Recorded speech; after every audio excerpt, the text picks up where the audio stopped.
Sophie's Squash by Pat Zietloff Miller and Ann Wisdorf. One bright fall day, Sophie chose a squash at their farmer's market. Her parents planned to serve it for supper, but Sophie had other ideas. It was just the right size to hold in her arms, just the right size to bounce on her knee, just the right size to love. "I'm glad we met," Sophie whispered. "Good friends are hard to find." At home, Sophie used markers to give her squash a face. Then she wrapped it in a blanket and rocked it to sleep. When it was time to make supper, Sophie's mother looked at the squash. She looked at Sophie. "I call her Bernice," Sophie said. "I'll call for a pizza," said her mother. After that, Bernice went everywhere with Sophie, to story time at the library, to visit other squash at the farmer's market, to practice somersaults by the garden. Every night, Sophie gave Bernice a bottle, a hug, and a kiss. "Well, we did hope she'd love vegetables," Sophie's mother told her father. "Shh," Sophie said. "Bernice is sleeping." "Sweet pea," Sophie's mother said one morning as they made blueberry waffles. "Bernice is a squash, not a friend. If we don't eat her soon, she'll get mushy and gross. Let's bake her with marshmallows. Won't that taste yummy?" "Don't listen, Bernice," Sophie cried. That afternoon, Sophie's father took her shopping. "Sugar beet," he said. "Bernice is a squash. Why don't you pick a nice toy to play with instead?" But the trucks were too hard, and the dolls were too soft. Sophie clutched Bernice tightly. "No thanks," she said. "I have everything I need." After supper, Sophie's parents called a family meeting. Bernice napped in Sophie's lap. "Why don't we donate Bernice to the food pantry before she rots?" her father suggested. Sophie shook her head. "Bernice will last forever."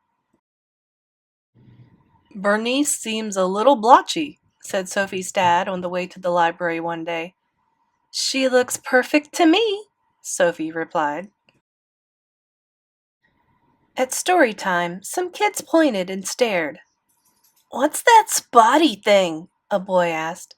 "Her name is Bernice, and she's a squash," Sophie said, "with freckles."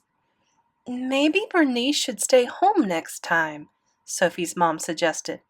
"Why?" Sophie asked. "She wasn't the one being rude."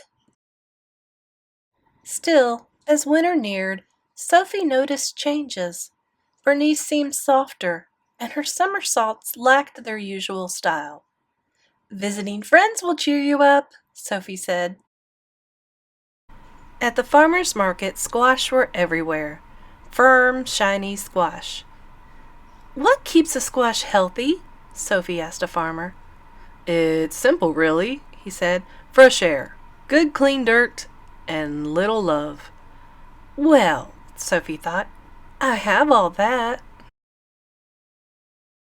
At home, Sophie cleared leaves from Bernice's favorite spot.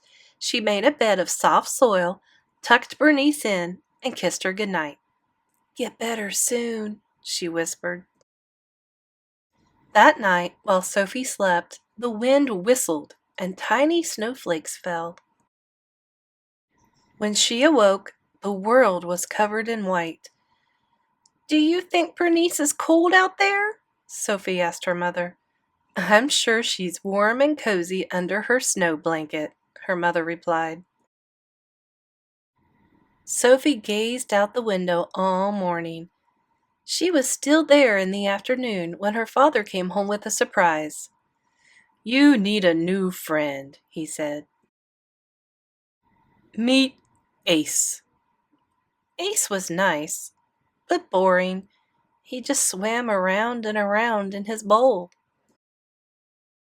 But during the long winter, Sophie discovered that Ace was a superb silent reader who did fabulous flip turns.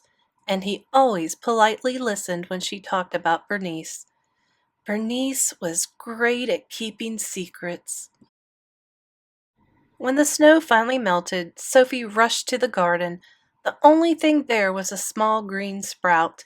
It looked strangely familiar. "Bernice," Sophie said, "how was your winter?" After that, Sophie, Ace, and Bernice ate lunch together every day.